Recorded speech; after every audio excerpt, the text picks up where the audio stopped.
A pesar do cliché que representa Galiza como unha periferia, tomando como centralidade o Estado español, o certo é que ao longo da historia a nosa localización xeográfica foi dun enorme interese estratégico. No período preindustrial, a navegación era o medio de transporte máis rápido e eficiente, de maneira que Galiza se encontraba no medio dos camiños do Atlántico. Así, numerosos povos chegaron aquí, e algúns deles tentaron asentarse na nosa terra no período altomedieval. Como afectarían estas invasións á configuración da sociedade galega da época? Son Carlos Dixó, historiador e profesor de secundaria. Convídote a que percorras comigo o reino medieval de Galiza para coñeceres de primeira man algúns aspectos clave da súa historia. Nesta viaxe, charlaremos con expertos en historia medieval e divulgadores.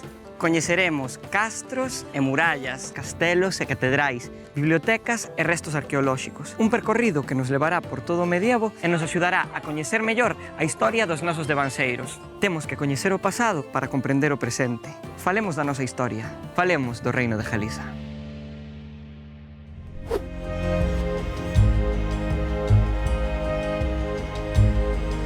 Non hai mellor lugar para falar das achegas de poboación que recibiu a Galiza medieval que Mondoñedo. A catedral foi trasladada en 1112 desde o seu asentamento orixinal en Foz até a súa ubicación actual, nun emprazamento máis protexido e afastado da costa. Detrás desta decisión, a busca de protección fronte aos repetidos ataques que durante moito tempo chegaran polo Atlántico. 6 séculos antes deste traslado, no período do Reino Suevo, tamén á contorna de Mondoñedo chegou desde o mar un grupo de poboación bretoa, baixo o liderado do bispo Maelok.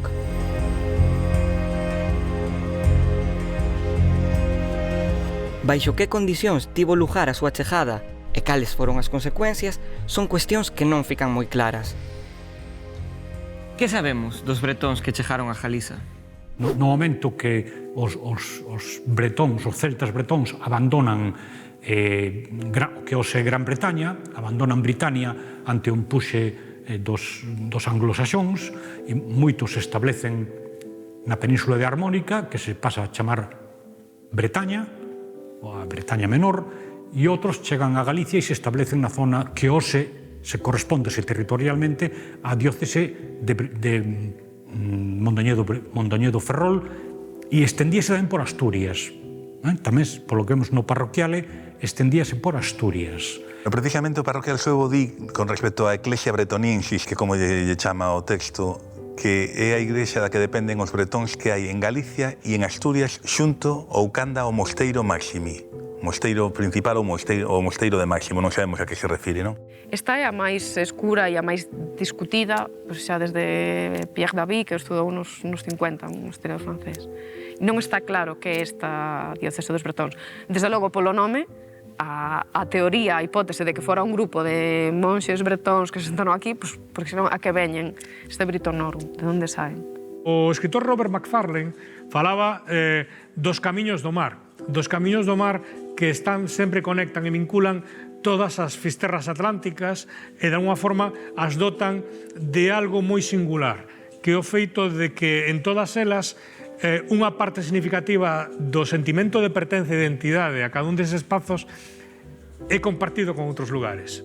E iso é algo que nos fai tamén únicos no contexto europeo. O feito de que asumimos que unha parte da nosa identidade sempre ven de outro lugar. Creo que o que nos interesa e o que simbolizan os bretóns, de alguna forma, é ese contexto tan dilatado de contactos ao longo de miles de anos.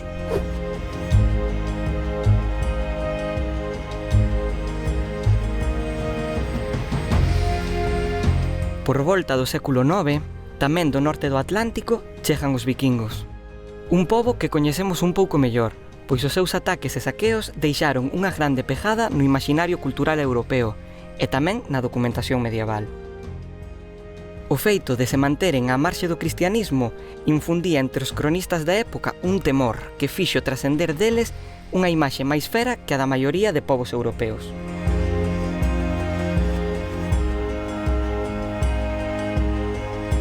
Galiza foi o lugar da península que visitaron con máis asiduidade, aínda que non tomaron o control do reino de xeito permanente. Como afectaron estas incursións na configuración da sociedade galega medieval? E o interesante é que fontes galegas e fontes vikingas preséntanos un relato un pouco distinto. É dicir, as fontes galegas son esencialmente fontes eclesiásticas. Entón, son fontes aos que os vikingos lle caen moi mal. É dicir, están notablemente enfrentados contra os vikingos, son pagáns, son ladróns, son saqueadores, destruen, queiman igrexas, destruen conventos, moi mal, moi mal. Entón, sabemos polas fontes vikingas que establecían mercados de intercambio coa poboación local en momentos determinados. Sabemos que traballaban como mercenarios ao servizo dos poderes locais.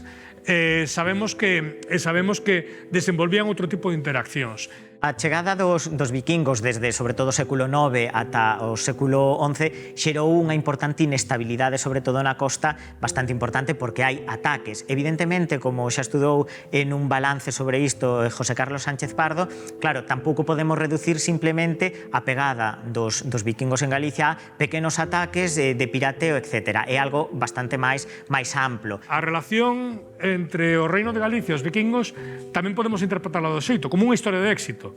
O relato da Galicia, da Galaecia altomedieval, é un relato plural onde pasan numerosas cousas e onde, a pesar das limitacións das fontes, un bo exame das mesmas permitirános ter unha visión moi rica e amplia do noso pasado. Somos o resultado de numerosos procesos históricos, de numerosos aportes poboacionais, de numerosos conflictos, de numerosas necesidades de paz, de numerosas defensas, de numerosos erros e acertos. Galicia é un pouco o resultado de todo iso. É dicir, temos a constancia da súa estancia, pero nunca foron capaces de consolidar un espazo permanente, incluso nos momentos nos que lles correspondería apostar por quedarse con territorio, como fixeron nas Illas Británicas ou en Normandía ou na Bretaña francesa. Nese momento nunca foron capaces de consolidar o seu poder.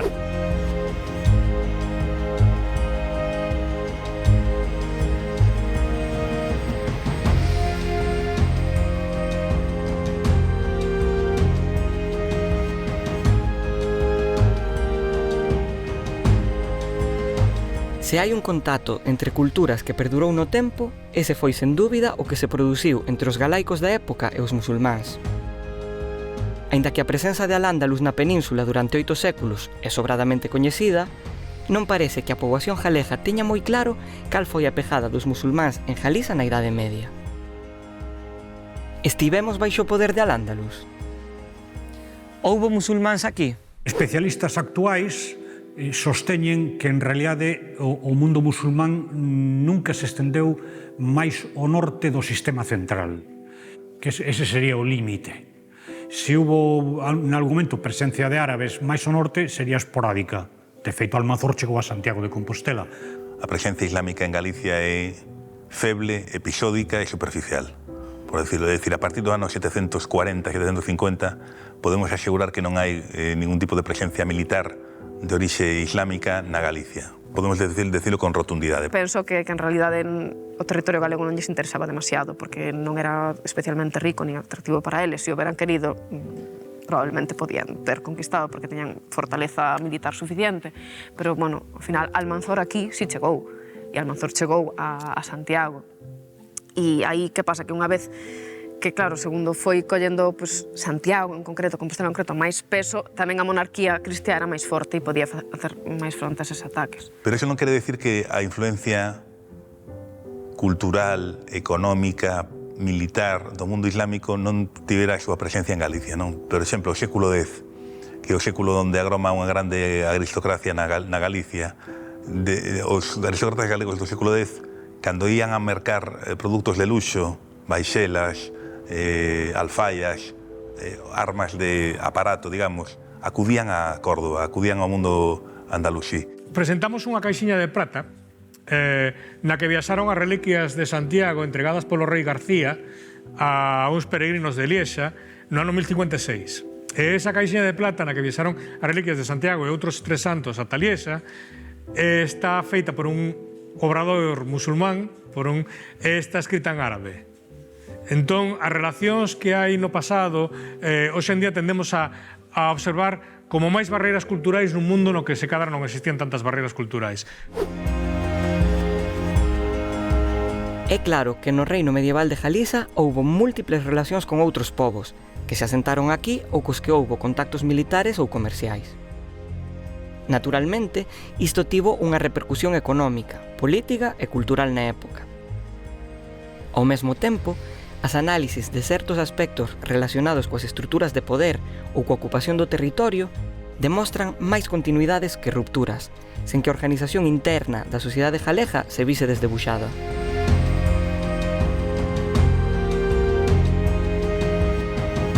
Unha estrutura social, económica e política que se foi adaptando e transformando durante séculos, e que de seguro explica, en grande medida, a nosa realidade.